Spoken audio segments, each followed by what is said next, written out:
नमस्कार साथियों। आज जो मैं आपके सामने एक मांग पत्र लेके आया हूँ, ये मांग पत्र ध्यान से सुने और इस वीडियो को पूरा अंत तक देखें। ये जो मांग पत्र है, तमाम विभागों में लगे हुए प्लेसमेंट कार्मिक है जो आरएलएसडीसी बोर्ड के गठन के संबंध में बहुत उत्साहित है कि हमारा इस बोर्ड का गठन कब होना है और हम इस बोर्ड से एडॉप्ट होते हुए हमारा नियमितीकरण कब होगा। तो साथियों, मैं ये बताता हूं, अगर आप इस बोर्ड के संबंध में जिस किसी विभाग में अगर इस संबंधित कोई संगठन बन रखा है तो मैं विश्वास दिलाता हूं 100% आपको सफलता मिलेगी अगर आप अपने मांग पत्र में इन तमाम जो मांगे इस संगठन ने रखी है वैसी की वैसी सेम मांगे अगर अपने ज्ञापन में या मांग पत्र में शामिल करोगे तो अवश्य आपको सफलता निश्चित रूप से मिलेगी। तो इसी संबंध में मैं ये वीडियो लेके आया हूँ। वीडियो आपको पसंद आए तो जरूर लाइक करें और क्या क्या वो मांगे हैं वो अगर आपको पसंद आए तो जरूर अपने मांग पत्र में शामिल करिए। तो चलिए, वो कौन सा मांग पत्र है और वो क्या क्या मांगे रखी है जो प्लेसमेंट एवं ठेका कर्मचारियों के लिए भला करेगी। तो साथियों, आपके सामने स्क्रीन में एक संघ का नाम दिखाई दे रहा है जो काफी बड़ा लिखा हुआ है। संघ का नाम है बिशलपुर जल प्रदाय परियोजना कर्मचारी संघ। साथियों, मैं बता देता हूं, कल माननीय मुख्यमंत्री जी की अध्यक्षता में विभागों में लगे हुए तमाम कर्मचारी संगठन है उनके लिए बजट की घोषणाओं के संबंध में पूर्व चर्चा की और संवाद कार्यक्रम रखा। उस संवाद कार्यक्रम में सभी कर्मचारियों के पदाधिकारी उस मीटिंग में मौजूद हुए और अपनी अपनी मांगे रखी। उसमें एक संगठन ऐसा था, उस संगठन का नाम था अखिल राजस्थान राज्य कर्मचारी संयुक्त महासंघ। इस संघ ने प्लेसमेंट कर्मचारियों के लिए सबसे मुख्य एक इंपोर्टेंट मांग है, वो है आरएलएसडीसी बोर्ड का गठन जल्द से जल्द हो और हमें इस सेवा नियम के आधार पर हमारा एडॉप्शन हो और हमारा नियमितीकरण का प्रोसेस चालू हो। तो साथियों, ये जो जल प्रदाय परियोजना कर्मचारी संघ है, इस संघ ने बड़े अच्छे तरीके से अपने मुख्य पॉइंट सरकार के समक्ष रखे हैं, क्योंकि कल की मीटिंग में माननीय मुख्यमंत्री जी नियमित कर्मचारी संगठनों को बुलाया था और नियमित कर्मचारी संगठन में ये बिशलपुर जल प्रदाय परियोजना कर्मचारी संघ भी शामिल है। क्यों शामिल है? क्योंकि एक 8-10 कर्मचारी संगठनों का एक एकीकृत संघ बन रखा है। उस संघ का नाम है अखिल राजस्थान राज्य कर्मचारी संयुक्त महासंघ और उनके प्रदेश अध्यक्ष हैं श्री गजेंद्र सिंह राठौर। इन्होंने अपनी मांग के सबसे पहले प्लेसमेंट कर्मचारियों की मांग प्रमुखता मुख्यमंत्री जी के समक्ष रखी, जिसमें उनका पूर्णतः आश्वासन मिला है और जल्दी आपको इसके समक्ष या इसके संबंध में आपको अच्छा बेनिफिट या पॉजिटिव न्यूज देखने को मिलेगी। तो चलिए, ये वीडियो ज्यादा लंबा न हो, हम इस कर्मचारी संघ के संबंध में जो भी समीक्षात्मक बैठक हुई थी वो मुख्यमंत्री जी के समक्ष क्या क्या रखी उसको हम बिंदुओं को समझेंगे।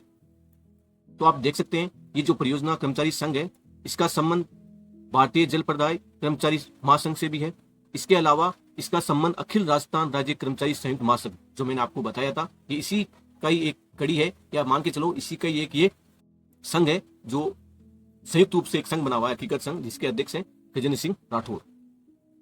तो आप स्क्रीन में नाम भी देख सकते हैं, प्रदेश अध्यक्ष गजेंद्र सिंह राठौर है और संघ संघ है बीएल राजावत, प्रदेश महामंत्री है लीलाधर पटवा, प्रदेश मंत्री है सीताराम वैष्णव, संघ के अध्यक्ष हैं जो बिशलपुर जल प्रदाय परियोजना कर्मचारी संघ के प्रदेश अध्यक्ष, उनका नाम है खेमराज माली और अध्यक्ष हैं शैलेंद्र कुमार जो जयपुर शहर के हैं। तो ये जो आदेश यानी कि मांग पत्र आदेश है, ये 6 तारीख को माननीय मुख्यमंत्री जी के समक्ष या जो भी कर्मचारी संगठन है जो इस जल प्रदाय या जल स्वास्थ्य अभियांत्रिकी विभाग से संबंधित रखते हैं उनको ये प्रेषित कर दिया गया है और जल्दी आपको इसका अच्छा पॉइंट देखने को मिलेगा। तो साथियों, ये आप हेडिंग लाइन को पढ़ के समझ सकते हैं कि ये बजट के लिए ही आपके लिए जो मांगे रखी गई है वो बजट समीक्षा के रूप में इस जल प्रदाय कर्मचारी संघ द्वारा सरकार के समक्ष रख दी है, जिसमें सभी कर्मचारी संगठनों को भला होगा। ऐसा नहीं है कि जो इस जन स्वास्थ्य अभियांत्रिकी विभाग में लगे हुए कार्मिकों को भला होगा, क्योंकि जब किसी संगठन का या किसी बोर्ड का गठन होता है तो सभी विभागों में लागू होता है। यानी ये मान के चलो इंडिविजुअल एक ठेका कार्मिक या प्लेसमेंट कार्मिक जो भी लगा हुआ है वो उसके लिए बेनिफिट देगा। तो चलिए, पहली वो बिंदु क्या है, तो चलिए हम वो पहला बिंदु पढ़ते हैं जो आरएलएसडीसी बोर्ड के संबंध में अच्छा बेनिफिट देगा। तो इसमें क्या लिखा हुआ है कि जन स्वास्थ्य अभियांत्रिकी विभाग में बिशलपुर परियोजना के माध्यम से गत 15 वर्षों से, कितने वर्षों से? गत 15 वर्षों से कार्य कर रहे हैं उन सभी कार्मिकों का अनुभव शिक्षा के अनुसार नियमित अथवा Rajasthan logistics service delivery corporation यानी कि इसका शॉर्ट नेम इंग्लिश में RLSDC बोर्ड में शामिल कर, यानी कि जो हम लगे हुए हैं 15 वर्षों से कर्मचारी, उनको हम इस बोर्ड में, इस कॉरपोरेशन में शामिल करते हुए हमारा नियमितीकरण भी हो और कई वर्षों से हम इस विभाग में ठेका के रूप में कार्य कर रहे हैं और शोषण से हमें मुक्ति दिलवाएं और पूर्ण वेज के रूप में हमें लाभ प्राप्त हो सके। पूर्ण वेज का मतलब यह है कि हमें जो सरकारी कर्मचारी है उसके अनुसार सारा बेनिफिट हमें पूर्ण वेज के रूप में लाभ मिल सके। तो ये जो मांग है सभी विभागों के प्लेसमेंट कार्मिक संघ है, उनको इसी तरह के आधार पर मांग अपनी रखनी चाहिए। बस विभाग का नाम आपको चेंज करना है, जैसे इसमें जन स्वास्थ्य अभियांत्रिकी विभाग लिखा है तो आप यहाँ अपना विभाग लिख दें और वही 15 वर्षों या 10 वर्षों से जो कार्य कर रहे हो उसके हिसाब से आप अपनी मांग टाइप कर सकते हैं। दूसरी मांग आपको क्या लिखनी है? दूसरी मांग ये है कि जो कार्मिक कई वर्षों से सरकारी विभाग के लिए कार्य कर रहे हैं उनका स्थायी कर्मचारियों के बराबर वेतन दिया जाना सुनिश्चित करें। बहुत अच्छी बात की है, क्योंकि जो कोई ठेका कार्मिक ने सरकारी तंत्र के आधार पर अपना कार्य कर रहे हैं वो कार्मिक, और उनको स्थायी कर्मचारी के समान बराबर वेतन मिलना चाहिए। ये भी बहुत अच्छी बात रखी है। तीसरा पॉइंट क्या है कि इस बोर्ड का नोटिफिकेशन एवं उसके कार्य में प्रगति लाने की कृपा करें, जिससे जल्दी राजस्थान में ठेका प्रथा से मुक्त किया जा सके। ये भी अच्छी बात है, ये भी आपको रखनी चाहिए।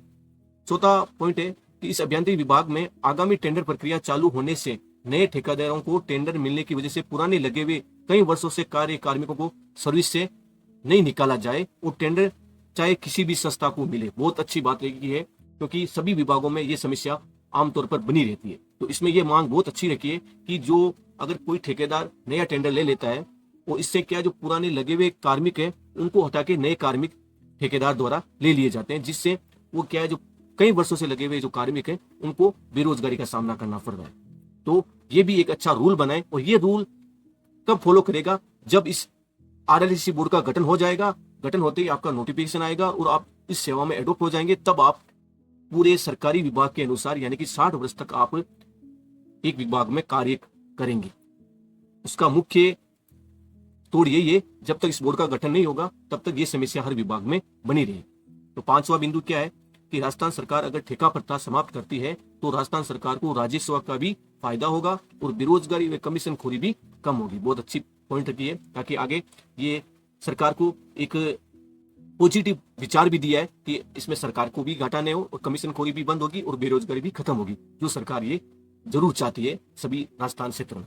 तो ये पांचों मांगे हैं इस संस्था ने या इस संगठन ने रखी है, जो हर एक ठेका कार्मिक या प्लेसमेंट कार्मिक को बेनिफिट देगा। तो मैं यही सबसे निवेदन करता हूं, किसी भी विभाग में लगे हुए ठेका कार्मिक का संगठन है वो इन 5 बिंदुओं को अच्छे तरह से कॉपी कर लें और अपने लेटर पैड में लिखें और मुख्यमंत्री जी के समक्ष पेश करें। बाकी मैं तो धन्यवाद देना चाहता हूं इस जल प्रदाय परियोजना कर्मचारी संगठन को, जो कल दिनांक को मुख्यमंत्री के समक्ष जो बैठक हुई थी जिसमें गजेंद्र सिंह राठौड़ द्वारा अपनी पूर्ण रूप से मांग रखी गई और जल्दी आपको इसका अच्छा संदेश देखने को मिलेगा। तो साथियों, अगर ये वीडियो आपको पसंद आया है तो लाइक करो और हमारे इस न्यूज फॉर एजुकेशन चैनल को सब्सक्राइब कर लो, ताकि हमें भी मोटिवेट देखने को मिले और साथ ही साथ आपकी ये न्यूज पूरे राजस्थान प्रदेश में फैले।